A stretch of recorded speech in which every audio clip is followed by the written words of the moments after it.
For nearly 30 years, the story of Princess Diana has been told through the lens of two great British aristocratic families, the Spencers and the Windsors. But a careful, methodical investigation into Diana's maternal ancestry, the side of the family that has always been less examined, less discussed, and less understood, has yielded something that genealogical researchers are describing as genuinely unexpected. According to a detailed investigation cited by multiple royal historians in recent months, the ancestry of Diana's mother, Frances Shand Kidd, contains threads that run through places and through communities that almost nobody connected to the British aristocracy. What the archival records and DNA evidence have revealed about Frances's maternal line is, in the words of one genealogist who reviewed the findings, the kind of discovery that rewrites a family's story entirely. This was never meant to be examined this closely, but some things cannot stay hidden forever. Let's dive in. This is not just a story about ancestry, it is a story about Diana herself, about who she was at a genetic and historical level, about what she carried in her bloodline without ever knowing it, and about what her sons and grandchildren carry in theirs. If the research is correct, and multiple sources now suggest the picture is becoming clearer, then the narrative the world has always been given about Diana's origins, an English aristocratic rose, entirely of the establishment, entirely European, is only part of the story. The rest of the picture has been quietly hiding in plain sight, waiting for someone to ask the right questions. Today, we are going to trace the ancestry of Frances Shand Kidd and examine what researchers have found about her maternal line. We will look at what the genealogical and DNA-based research actually shows, and why these findings were unexpected even to specialists. We will ask how this information has been received by those close to the Spencer family, and we will consider what it means for Diana's memory, for her sons William and Harry, and for a royal family that has always presented itself as the definitive expression of British heritage. To understand the significance of what researchers have found, we need to start with what we know, and what has long been glossed over, about Diana's maternal family. Most accounts of Diana's origins focus on the Spencer side, the Earls of Althorp, the centuries of English aristocratic heritage, the family portraits and grand estate in Northamptonshire. But Diana's maternal line tells a different story, one that begins not in England at all, but in Ireland, America, and places further afield. Diana's mother, Frances Shand Kidd, was born Frances Ruth Burke Roche in 1936. Her father was Edmund Burke Roche, the 4th Baron Fermoy, an Anglo-Irish peer whose family had roots in County Cork before establishing themselves in England.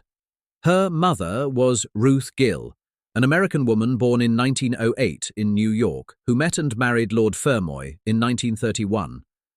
Ruth Gill later became one of the most trusted figures in the royal household, a lady-in-waiting to Queen Elizabeth II for decades, described by those who knew her as formidably intelligent and deeply private.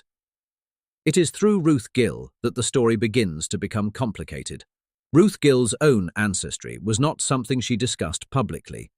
She was guarded about her American origins, something that was not unusual for members of her social circle in Britain.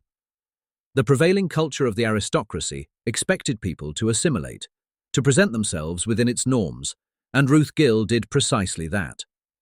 She became, to all appearances, the quintessential composed English aristocrat. Her American background was known but never examined. What genealogical researchers have now discovered is that Ruth Gill's own family history is considerably more layered than the version that circulated in royal circles during her lifetime. Royal biographer Hugo Vickers, who has written extensively about the royal household and its inner workings, noted in a 2024 interview with the Daily Mail that the Gill family's history is one of those cases where serious archival research opens doors that casual genealogy misses entirely. Vickers was careful not to make specific claims, but those following the research interpreted his comments as signaling that the Gill line had turned up material, challenging standard assumptions about Diana's maternal origins.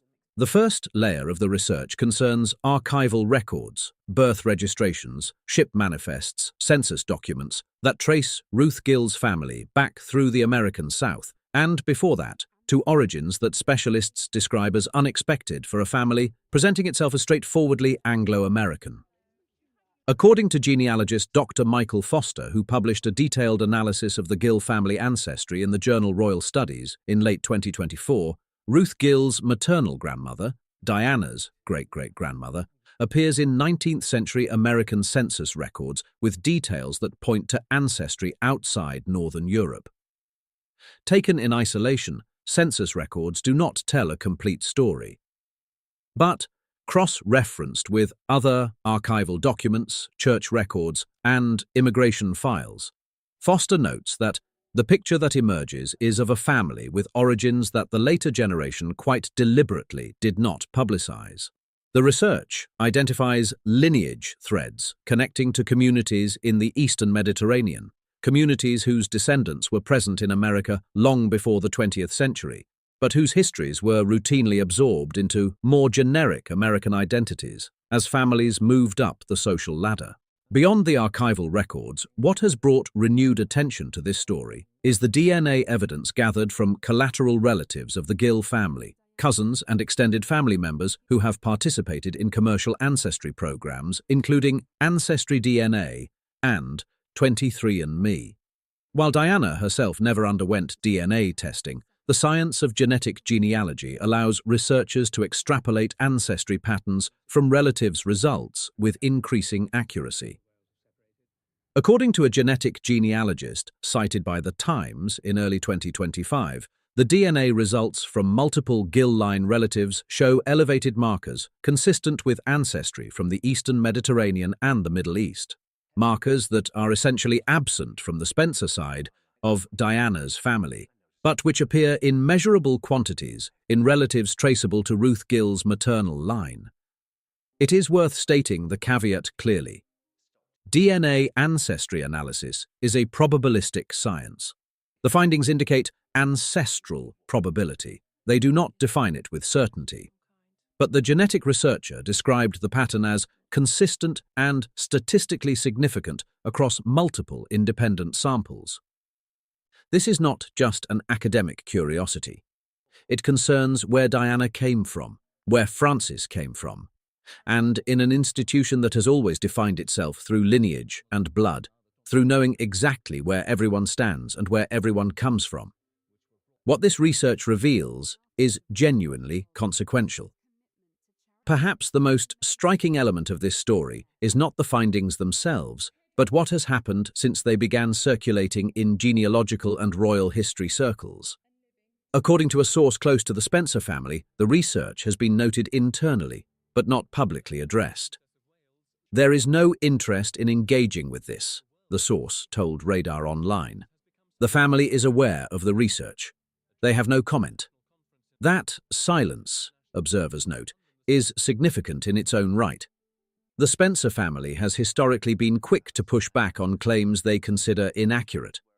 Their decision not to respond to this research has been interpreted as neither confirmation nor denial, but as a deliberate choice not to open a door that might be difficult to close. What's remarkable, one insider who has followed the research told OK magazine, is not that the ancestry is complex. Plenty of aristocratic families have complexity they don't discuss.